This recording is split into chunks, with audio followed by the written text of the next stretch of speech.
think it's over inside 4 rounds. I don't know why I think that, because Dillian hasn't showed... Well, he has shown with signs. The Tete fight was not very good. Every fighter has a window. I think his window's passed, which I'm sorry for, because it's a shame, because he's beat some really good fighters, and he's been in some really hard scraps, and I think he's showing that he's worse for wear for them scraps now. Who holds the biggest risk, yourself or Moses?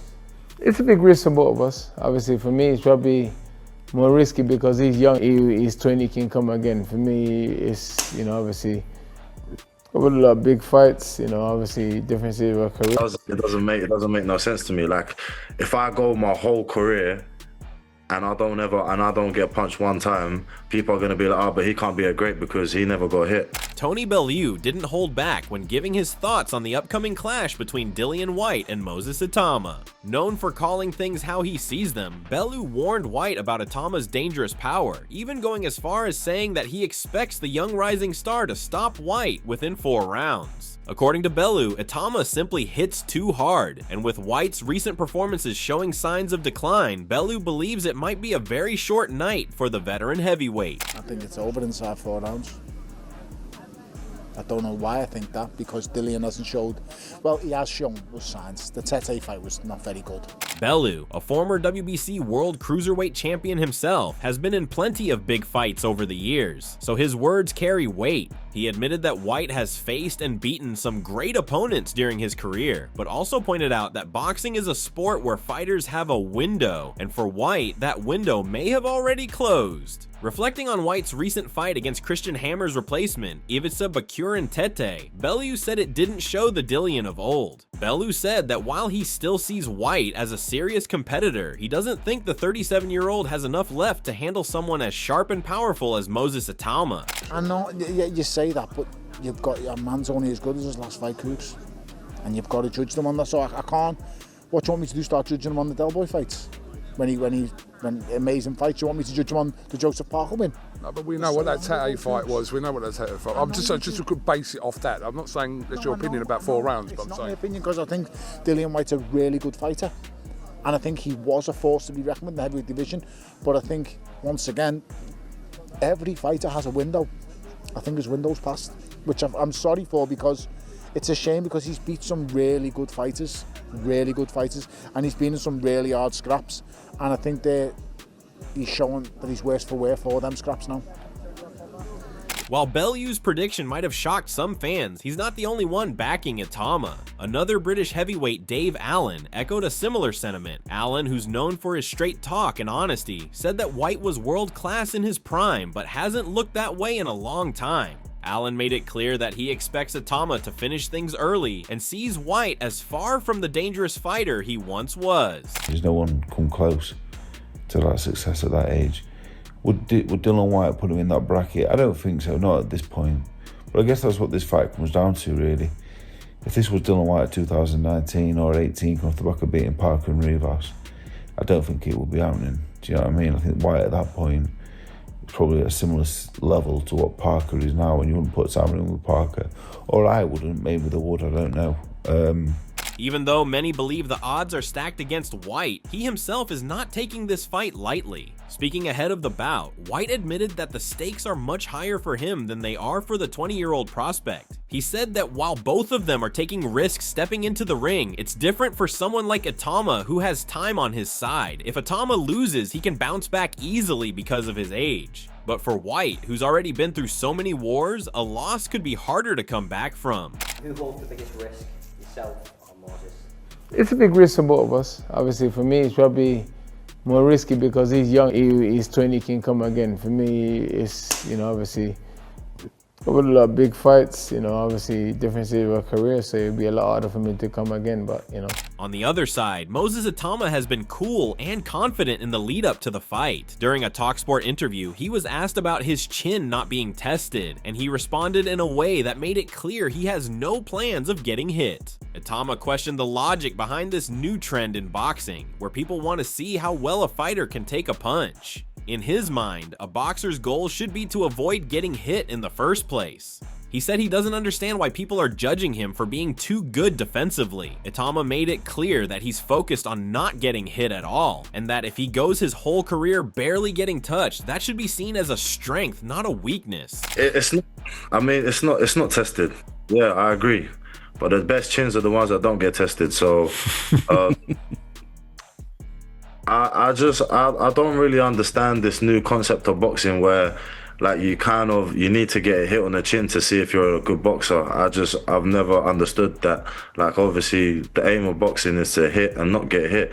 So why am I getting the blame because I don't get hit? Like it doesn't make no sense to me. Like if I go my whole career and I don't get punched one time, people are gonna be like, oh, but he can't be a great because he never got hit. His confidence and maturity are a big reason why his manager, Frank Warren, holds him in such high regard. Warren has big dreams for Itauma, not just in boxing, but across British sport as a whole. He said that Moses has the kind of mindset and work ethic that could turn him into a cultural icon. Warren believes Moses can go all the way because he mixes talent, hard work, and intelligence in a way very few young athletes do. Well, it's happened very quickly for a young guy, 20 years of age, and but he's in it. That's the spot he's in. He's had some really good results over the last couple of years. Some really good results against good fighters, and the way he's gone about his business has been quite impressive.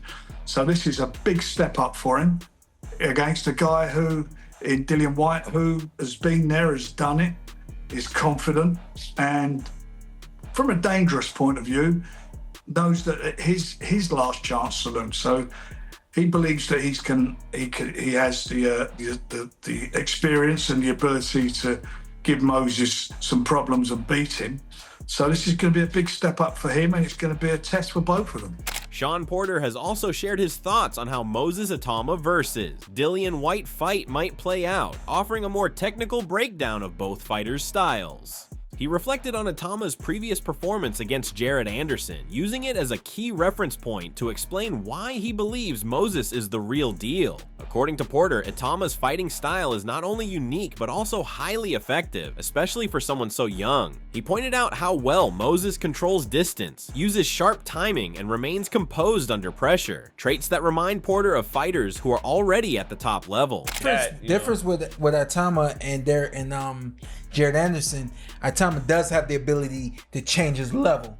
His muscle memory doesn't take him straight back every time. It doesn't take him straight up every time. What you're saying is, as he's letting go, sometimes he's exposed. And when you let that go, if somebody's good enough, they slip and they coming back. That is something that we're gonna get from Dillian Whyte on Fight Night, is the big overhands and the big hooks. He's a classic heavyweight fighter. I just don't want him taking those heavyweight shots anymore.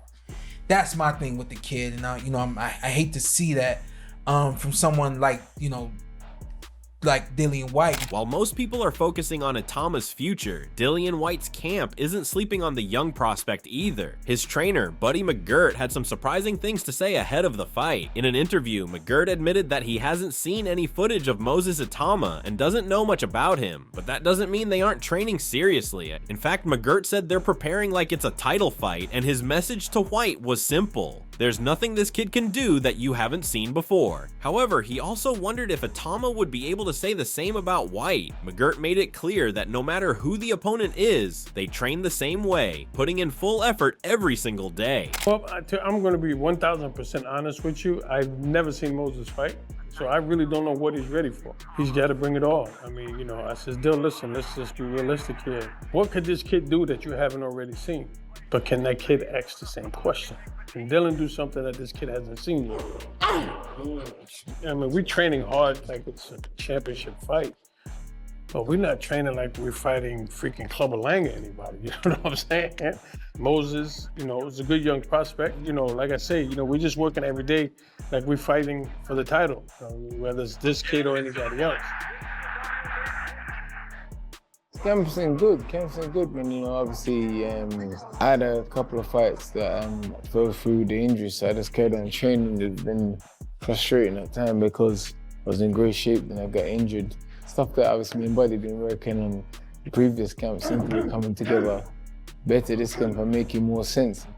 At the same time, inside Team Itauma, Coach Ben Davison isn't letting the hype get to anyone's head. While people are already predicting that Moses will take out Dillian Whyte in just a few rounds, Davison isn't buying into the easy win talk. Instead, he's doubling down on the hard work. Behind closed doors, he's pushing Itauma even harder, working to turn the 20-year-old into an absolute beast in the ring. For Davison, talent alone isn't enough. He's been drilling Moses with intense training sessions, sharpening every part of his game, timing, power, defense, and mindset to make sure that when the bell rings, Itauma doesn't just win, he dominates.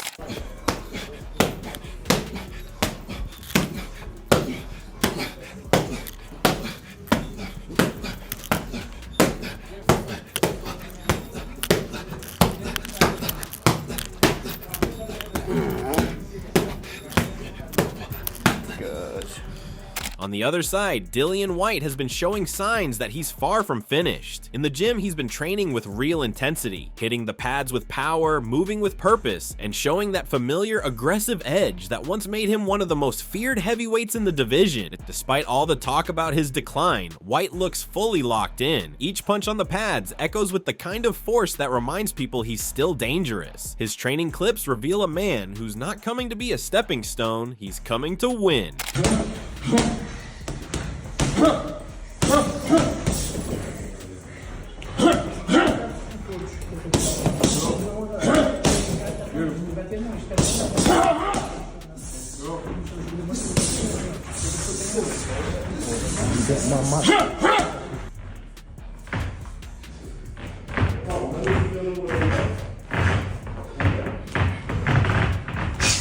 This has got everyone convinced that Whyte is stepping into the ring with serious intentions to win. After watching his recent training clips, boxing analysts G-Man and Ade Oladipo shared their thoughts, pointing out how different Whyte looks now compared to his recent fights. They both agreed that he's no longer giving off the vibe of an aging fighter on his way out. Instead, he's looking sharper, stronger, and hungrier than he has in years. And that transformation alone says a lot about what this fight means to him. For Whyte, this isn't just another payday. It's about proving that he's still a serious threat and not ready to be written off just yet. The man's looking interested in recent clips. He knows he's been sent over there, lamb to the slaughter. Yep. And it's like, they think this little kid's gonna just ice me.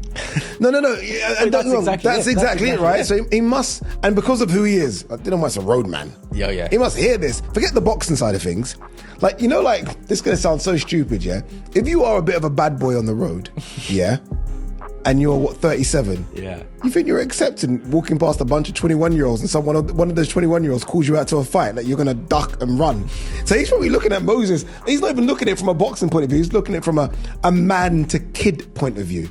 Now you're a kid. With August 16th drawing closer, the boxing world is paying close attention. It's the kind of matchup that brings out real questions. Is Dillian Whyte finished, or does he still have one big night left in him? Is Moses Itauma truly the next big thing, or is he being rushed too soon? The fight is set in Riyadh during the Esports World Cup, a stage that couldn't be more perfect for two fighters at completely different points in their careers. To be fair, I'm thinking I had 11 fights with Dillian. We got to world #1, and so I know Dillian really, really well. I don't like that fight for him. I never thought it'd be a step up for someone. He won't like me saying that. It's just my emotional investment that was in him. But he's done very well, Dillian, and he deserves a big payday. I'm sure. I'm hoping he's getting that. Listen, he's got the experience to upset the apple cart, Dillian. He has, but what's his name? Who's he fighting? Moses Itauma. Moses, I beg your pardon. Moses is a serious, responsive operator, and man can pick his punches well. Everyone's got their opinion, from Bellew's bold knockout prediction to Allen's clear confidence in Itauma, to Warren's belief in the long-term vision, and even McGirt's no-nonsense mindset in Whyte's corner. All that's left now is for the two heavyweights to settle it in the ring. For Whyte, it's about proving he's still a threat. For Itauma, it's the chance to show the world he really does hit like a truck. That's all for now from Ring Rivalry. Moses Itauma's blown everyone out of the water. I think the only time he's gone the distance was in a 6th rounder. Dillian Whyte's gone the distance a few times. Dillian Whyte's probably thinking, if I can just somehow get past the first 5 or 6, I'm going to take this guy into deep waters that he's never been in. Because we love Moses in terms of the way he glides around the ring. But is that there after 6? He wanted a world title fight for so long when he fought Fury, all that. But do you think that he'd be more motivated given the fact that a 20-year-old people are saying this kid's going to beat me than he would be for the Fury fight? If I don't look good, this could be my last big payday. I think that's the motivation. He's training his arse off because even if he were to lose, he just has to look good. Yes, there's a way to lose. If you go in there, you get blown out, annihilated in the round, and you don't. This showdown between Moses Itauma and Dillian Whyte is heating up fast, and it's looking like a real war in the making. If you're hyped for this fight, drop a comment, smash that like button, share with your fight fam, and don't forget to subscribe for all the latest fight breakdowns and predictions. We'll catch you in the next round.